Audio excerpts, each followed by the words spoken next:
श्री स्वामी समर्थ। मी Aparna's lifestyle आणि cooking recipes या माझ्या यूट्यूब चॅनलमध्ये अगदी मनापासून तुमचं स्वागत करते। तुमच्या मनातील सर्व चांगल्या इच्छा स्वामी माऊली पूर्ण करोत ही स्वामी चरणी प्रार्थना करते आणि आजच्या व्हिडिओला सुरुवात करते। 2 सप्टेंबर 2024 रोजी आलेला आहे श्रावण महिन्यातील 5वा म्हणजे शेवटचा श्रावण सोमवार। या पवित्र महिन्यात अनेक व्रतवैकल्ये सण समारंभ हे असतात, त्यामुळे हा महिना कसा जातो हे आपल्याला कळत देखील नाही आणि बघता बघता श्रावण महिन्यातला शेवटचा सोमवार देखील आलेला आहे। श्रावण महिन्यात येणाऱ्या सोमवारी विशेष महत्त्व हे असते, कारण श्रावण सोमवारचे व्रत हे अत्यंत फलदायी मानले जाते।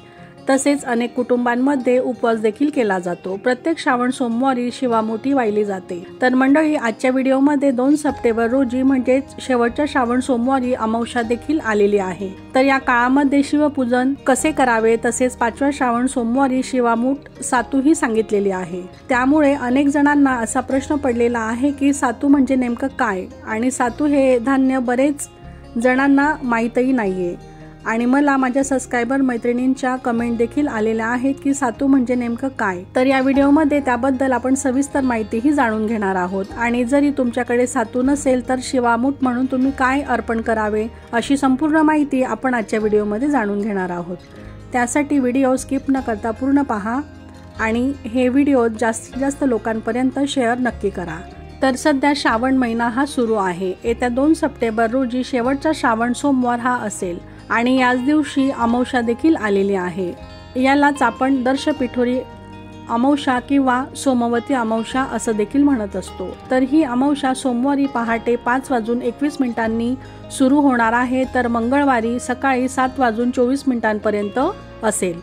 तर ही अमावस्या सोमवारी पूर्ण दिवस असणार आहे, त्यामुळे अमावस्या असली तरी श्रावण सोमवार उपवास ही आपल्याला करायचा आहे। तसेच शिवपूजन देखील करायचे आहे, कारण उदय तिथीनुसार अमावस्या ही 2 तारखेलाच असणार आहे। शेवटच्या श्रावण सोमवारी या दिवशी शिवपूजन, शिवामूठ तसेच उपवास हा केला जाणार आहे। तर मागील सोमवार प्रमाणेच ब्रह्ममुहूर्तावर उठून स्नानादी करून शक्य असल्यास पांढरी वस्त्र परिधान करून आपल्याला रोजची घरातील देवपूजा करून घ्यायची आहे, किंवा मग तुम्हाला जर शक्य असेल तर तुम्ही मंदिरात जाऊन देखील शिवपूजन हे करू शकतात। आणि जर शक्य नसेल तर घरातील आपण जे आपलं देवघरातील शिवलिंग असतं त्याचीही तुम्ही विधिवत पूजा ही करू शकता। ज्या ठिकाणी पूजा मांडायची आहे तिथली जागा स्वच्छ करून घ्यावी, त्यावर चौरंग किंवा पाट मांडावा आणि त्यावर वस्त्र टाकून तुम्ही जर देवघरात ही पूजा मांडणार असाल तरीही चालेल, आणि जर तुम्हाला वेगळी पूजा मांडायची असेल तर अशा प्रकारे आपण चौरंगावर पूजा ही करावी।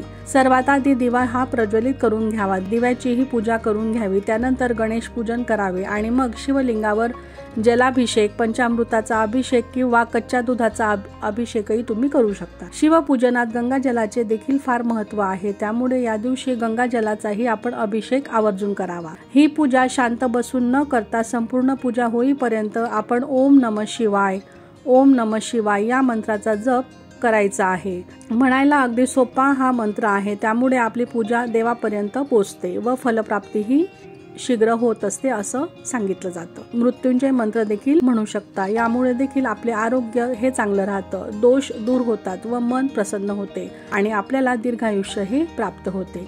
त्यामुळे महामृत्युंजय मंत्र ही तुम्ही 108 वेळा जप हा करू शकता।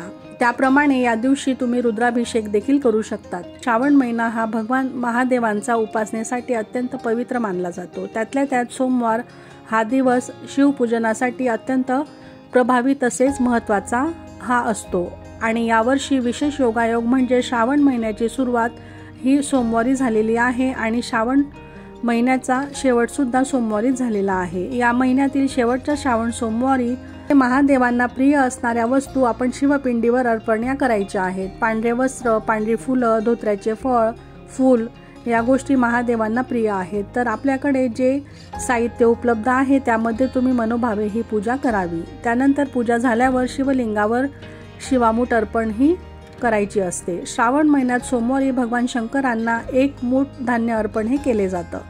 यालाच आपण शिवामूठ असं म्हणत असतो। प्रत्येक श्रावण सोमवारी शिवाला प्रिय असणारं धान्य अर्पण करावं।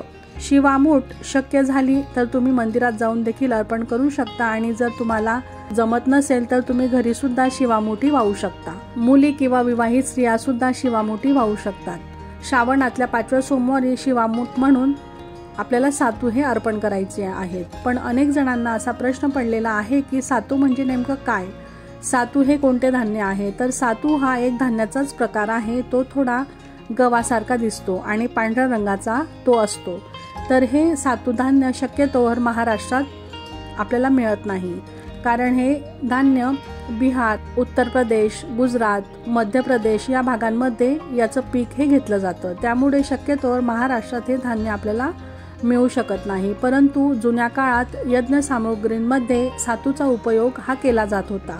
त्यामुळे यज्ञ सामुग्री म्हणजेच होम हवन साहित्याचे दुकान ज्या ठिकाणी असेल त्या ठिकाणी हे सातू तुम्हाला मिळून जाईल। यज्ञ सामुग्रीच्या दुकानात जर तुम्हाला सातू मिळाले तर ते तुम्ही नक्कीच शिवामूठ म्हणून अर्पण हे करू शकतात। आणि जर नाहीच मिळालं तर गव्हामध्ये जे सातू असतात तेही आपण मूठभर गोळा करून तेही शिवलिंगावर आपण अर्पण हे करू शकतो, कारण ते सातू प्रमाणेच आहेत। विशेष करून जे रेशनचे गहू वगैरे असतात त्यामध्ये हे तुम्हाला जास्त प्रमाणात पाहायला मिळेल। अशा प्रकारे सातू हे धान्य हे असते, थोडं पांढऱ्या रंगाचं ते असतं, पण आपल्या महाराष्ट्रात मिळत नसल्याने हे सुद्धा शिवामूठ म्हणून अर्पण हे करू शकतात। अशा पद्धतीने मूठ भरून सातू आपण घेऊन शिवलिंगावर उभी मूठ व्हायची आहे आणि डाव्या हाताने वरून थोडं पाण्याची धारही आपण टाकावी। म्हणजेच काय तर शिवलिंगावर आपण जी शिवामूठ अर्पण करणार आहोत ती थोडी ओली करून मगच तिला अर्पण आपण करावं। आणि शिवामूठ वाहताना शिवा शिवा महादेवा, माझी शिवामूठ ईश्वरा देवा, मनातील सर्व इच्छा पूर्ण कर देवा असा मंत्र आपण बोलावा।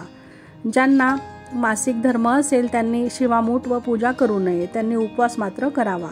शिवामूठ अर्पण केल्यावर दीपधूप दाखवावा, आरती करावी आणि शिवामूठ वाहिल्यावर शिवामुठीची कथाही आपण वाचावी। ती तुम्ही मंदिरात जर तुम्हाला शक्य झालं तर तिथेही वाचू शकता किंवा घरी शांत चित्ताने ती आपण वाचावी। या दिवशी शक्यतोवर दिवा पूर्ण दिवस तेवेल असा तो आपण ठेवावा। श्रावण सोमवार हा उपवास बऱ्याच कुटुंबांमध्ये केला जातो, तर दिवसभर फळे, दूध असं आपण ग्रहणे करावं। काही जण या उपवासाला तिखट मीठ देखील खात नाही। तुम्ही नेहमीप्रमाणे जसं श्रावण सोमवार करत आलेले आहात त्याप्रमाणे व्रत आचरण हे करावं आणि सायंकाळी गोडाधोडाचा नैवेद्य दाखवून मग आपण उपवास सोडावा।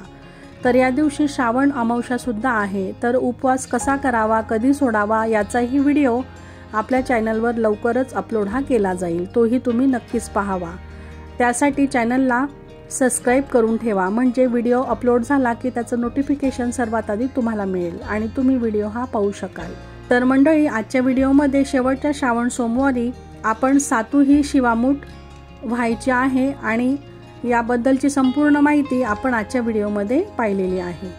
तर कसा वाटला तुम्हाला आजचा व्हिडिओ, आजची माहिती कमेंट करून नक्की सांगा आणि अशाच माहितीपूर्ण व्हिडिओसाठी चॅनलला सबस्क्राईब नक्की करा आणि बेल आयकॉनही क्लिक करा, जेणेकरून नवीन व्हिडिओ अपलोड झाला की त्याचं नोटिफिकेशन सर्वात आधी तुम्हाला मिळेल। श्री स्वामी समर्थ।